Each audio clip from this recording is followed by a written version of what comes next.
Jaapani Akita.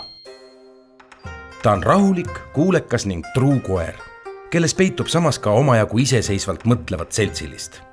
Tal on kalduvus ette võetud ülesanne kindlalt lõpuni viia.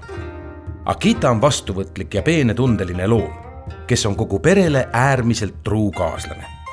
Ta sobib ideaalselt valvekoeraks. Võõrastega hoiab ta pigem parajat distantsi, sest ta on iseseisev ning küllaltki domineeriv kuts.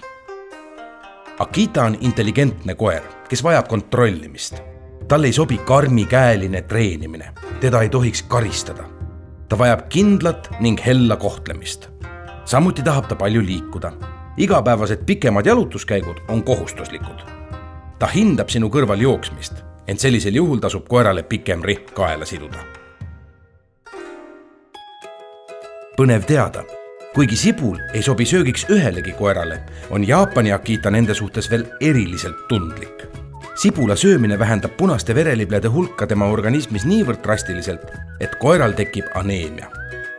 Jaapani Akita, oivaline kaaslane targale peremehele.